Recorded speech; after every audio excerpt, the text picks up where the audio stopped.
ఒక పర్యటన రద్దు, 100 సందేహాలు, రకరకాల వెర్షన్లు. తెలంగాణ సీఎం రేవంత్ రెడ్డి అమెరికా పర్యటన ఎందుకు రద్దయింది? ఇప్పుడిదే ఇటు తెలంగాణలో అటు ఢిల్లీలో పొలిటికల్ సర్కిల్స్లో తెగ చర్చకు తావిస్తున్న అంశం. యూకేలో ఆ తర్వాత అమెరికా పర్యటనకు వెళ్దామనుకున్న సీఎం రేవంత్ రెడ్డికి కేంద్ర విదేశీ వ్యవహారాల శాఖ పెద్ద షాకే ఇచ్చింది. యూకే టూర్కు గ్రీన్ సిగ్నల్ ఇచ్చి అమెరికా టూర్కు మాత్రం రెడ్ సిగ్నల్ ఇచ్చింది. దీనిపై కేంద్ర ప్రభుత్వం స్పందించింది. ముఖ్యమంత్రులు ఇతర ప్రముఖుల విదేశీ పర్యటనలకు సంబంధించి అనుమతి మంజూరు చేసే ముందు ఆ డీటెయిల్స్ ను విదేశీ వ్యవహారాల శాఖ పరిశీలిస్తుంది. ఇది ప్రతిసారి చేసేదే. అయితే వారు చేసే పర్యటన నిర్వహిస్తున్న పదవి ఉద్దేశానికి తగినట్టుగా ఉందా లేదా అనేది కూడా కేంద్రం పరిశీలిస్తుంది. అలా లేని పర్యటనలకు అనుమతి ఉండదని కేంద్ర విదేశీ వ్యవహారాల కార్యదర్శి రణధీర్ జైస్వాల్ స్పష్టం చేశారు. అమెరికా పర్యటన విషయంలో సీఎం రేవంత్ రెడ్డి సరైన కారణాలు చెప్పలేదని, నిబంధనలని పాటించలేదు అన్నది కేంద్రం వాదన. అందుకే అనుమతిని నిరాకరించినట్టు క్లారిటీ ఇచ్చింది కేంద్ర ప్రభుత్వం.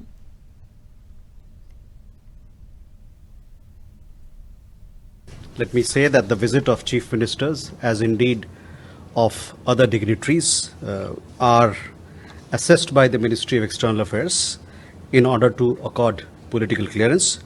The program proposed in such cases should be appropriate to the office held and the purpose of the visit. In this particular case, that was not so in respect of the United States, and therefore the clearance was denied, not given. BJP MP Dharmapuri Arvind మరో అడుగు ముందుకేసి CM Revanth Reddy దేశ ద్రోహ శక్తులను, దేశాన్ని విచ్ఛిన్నం చేసే కుట్రలంటూ వారిని కలిసేందుకు అమెరికా పర్యటన చేయాలనుకుంటున్నట్టుగా కుండబద్దలు కొట్టారు. దేశానికి, మోదీ ప్రభుత్వానికి వ్యతిరేకంగా ఫండింగ్ చేస్తున్న సంస్థలను అమెరికాలో రేవంత్ రెడ్డి కలవాలని అనుకున్నారని, ఇది చాలా సీరియస్ గా తీసుకోవాల్సిన అంశమన్నారు. సీఎం రేవంత్ రెడ్డి అమెరికా పర్యటన మాత్రమే క్యాన్సిల్ అయిందన్న ఆయన మిగతా ప్రతినిధుల బృందం అంతా అమెరికా వెళ్తోందని కూడా చెప్పారు. ఒక ముఖ్యమంత్రి విదేశాలకు వెళ్లే ముందు క్లియరెన్స్ తీసుకున్నాకే ఫ్లైట్ టికెట్లు తీసుకోవాలని రేవంత్ రెడ్డి ఆ పని చేయలేదన్నారు. భారతదేశానికి వ్యతిరేకంగా చేస్తున్న జార్జ్ సోరోస్ వంటి వ్యక్తులు, సంస్థల నిధులతో నడిచే వేదికల వద్దకే సీఎం వెళ్తున్నారని విమర్శించారు. సీఎం పర్యటనకు అనుమతి ఇవ్వకపోవడం వెనుక ఎలాంటి రాజకీయ కోణం లేదన్నారు.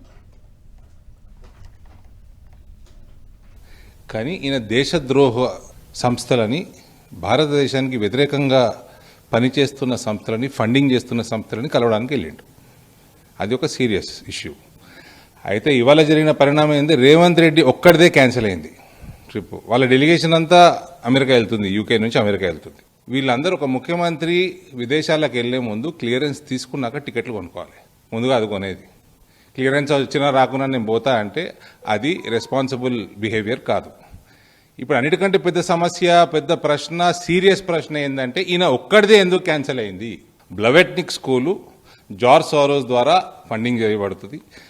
ఆ జార్జ్ సారోస్ ఏ సంస్థ ద్వారా అయితే ఫండింగ్ చేస్తాడో అక్కడ ఉన్న ప్రొఫెసర్లు వీళ్ళందరూ కూడా యాంటీ సిటిజన్షిప్ అమెండ్మెంట్ యాక్ట్ ప్రోత్సహించిన వాళ్ళు, యాంటీ నేషనలిజంని ప్రోత్సహించేవాళ్ళు, మోదీ ప్రభుత్వం మీద విషం కక్కేవాళ్ళు, భారతదేశంలో శాంతి భద్రతలు ఉండటం వీళ్ళకి ఇష్టం లేదు, భారతదేశంలో ఒక ఖయాటిక్ అట్మాస్ఫియర్ ఉండాలి అని దానికోసం డబ్బులు సరఫరా చేసేవాళ్ళు. ఇటువంటి ఇన్స్టిట్యూషన్ని ఈయన ఎందుకు కలుస్తున్నాడు అన్నది నిన్న నా ప్రశ్న ఉండే. ఇవాళ ఆయన టూర్ మొత్తం క్యాన్సిల్ చేయడం జరిగింది. పర్మిషన్, క్లియరెన్స్ ఇవ్వలేదు. కానీ ఇక ఇదిలా ఉంటే సీఎం రేవంత్ టూర్ రద్దుపై బీజేపీ ఎంపీ రఘునందన్ రావు కూడా మరో రకంగా స్పందించారు. కాంగ్రెస్ ప్రభుత్వంపై హాట్ కామెంట్స్ చేశారు. ఆగస్టు సంక్షోభం భయంతోనే సీఎం టూర్ను రద్దు చేసుకున్నారని తెలిపారు. రేవంత్ పర్యటన రద్దుకు భారత ప్రభుత్వానికి ఎలాంటి సంబంధం లేదన్నారు. ఈ మధ్య కాంగ్రెస్ లో ఎమ్మెల్యేలు రహస్య మీటింగ్స్ నిర్వహిస్తున్నారని, 20 నుంచి 30 మంది ఎమ్మెల్యేలు ఒక మీటింగ్ పెట్టబోతున్నారన్న ఇంటెలిజెన్స్ సమాచారం ఉందన్నారు. ఆ భయంతోనే సీఎం రేవంత్ అమెరికా టూర్ ని ఉన్నపలంగా క్యాన్సిల్ చేసుకున్నారు అన్నది బీజేపీలో మరో ఎంపీ రఘునందన్ రావు చెబుతున్న వెర్షన్. ఇలా నీ పార్టీలో అంతర్గతంగా ఉన్నటువంటి సంక్షోభాన్ని, నీ మంత్రుల తిరుగుబాటును, మంత్రుల కుటుంబ సభ్యులు నీకు వ్యతిరేకంగా మాట్లాడుతున్న మాటల్ని ఇంకా పచ్చిగా చెప్పాలంటే ఆగస్టు సంక్షోభం వస్తుందేమో అని భయపడి ఆగమై వస్తున్నాడు తప్ప ఇంకొకటి లేదు అందులో. దానికి భారత ప్రభుత్వాన్ని బదనాం చేయడం ఎందుకు? ముఖ్యమంత్రి గారు చదువుకుంటందుకు పోయిండు, ఎవరు వద్దన్నారా? ఇలా కాంగ్రెస్ పార్టీ పరిస్థితి బాగాలేదు, మంత్రి పదవి రాని ఒక ఎమ్మెల్యే, మంత్రి పదవి వచ్చిన ఒక మంత్రి గారి కుమార్తె, ఇట్లా రకరకాల వ్యక్తులు రకరకాల మాటలు మాట్లాడుతూ ఉన్నారు. 20-30 మంది ఎమ్మెల్యేలు ఏదో మీటింగ్ పెడుతురు ముఖ్యమంత్రి గారిని మార్చాలని అని ఇంటెలిజెన్స్ వాళ్ళు మాకే చెప్పారంటే ముఖ్యమంత్రి గారికి తెలియకుండా ఉంటుందా? ఇక ప్రభుత్వ పెద్దలు కాంగ్రెస్ నేతలు మాత్రం సీఎం రేవంత్ అమెరికా టూర్ వెళ్లడం కేంద్రానికి అస్సలు ఇష్టం లేదని అంటున్నారు. సీఎం రేవంత్ అమెరికా టూర్ రద్దుపై ప్రభుత్వ సలహాదారు వి హనుమంతరావు హాట్ కామెంట్స్ చేశారు. తెలంగాణ అభివృద్ధిపై బీజేపీకి చిత్తశుద్ధి లేదంటూ ఫైర్ అయ్యారు. సీఎం రేవంత్ టూర్ రద్దు అనేది బీజేపీ పొలిటికల్ గేమ్లో భాగమని ఆరోపించారు. లోకల్ పంచాయతీకి సీఎం టూర్ రద్దుకి సంబంధమేంటని ప్రశ్నించారు. విహెచ్ వికసిత భారత్లో తాము భాగస్వాములమే అన్న ఆయన తాము భారతీయులమే అని తెలిపారు.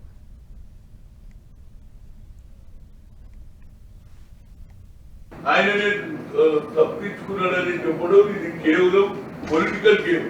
వాళ్ళే నా ఉద్దేశంలో మీకు చిత్తశుద్ధి ఉంటే అక్కడ ఏదైతే వివాదం ఉన్న యూనివర్సిటీ పోతుంటే మీరు మొదలే చెప్పాలి. So you can't go to that university, that is other type of people అని చెప్తే పోరు. కానీ దానికి క్యాన్సలేట్ చేసుకొని ఇది కేవలం లోకల్ పంచాయతీ రోజు నడుస్తూనే ఉంటుంది. వికసిత్ భారత్ కావాలనే దాంట్లో మేము ఉన్నామా లేదా అనేది point. You are also part of the Vikasit Bharat. Yourself when you say that Vikasit Bharat la అందరూ ఉండాలి.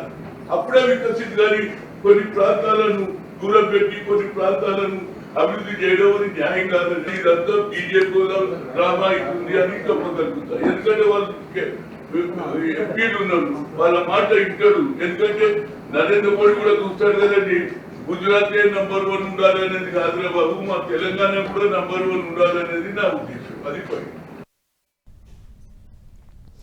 మొత్తంగా సీఎం రేవంత్ రెడ్డి అమెరికా పర్యటన రద్దు వ్యవహారం పొలిటికల్ రంగును పులుముకుంది.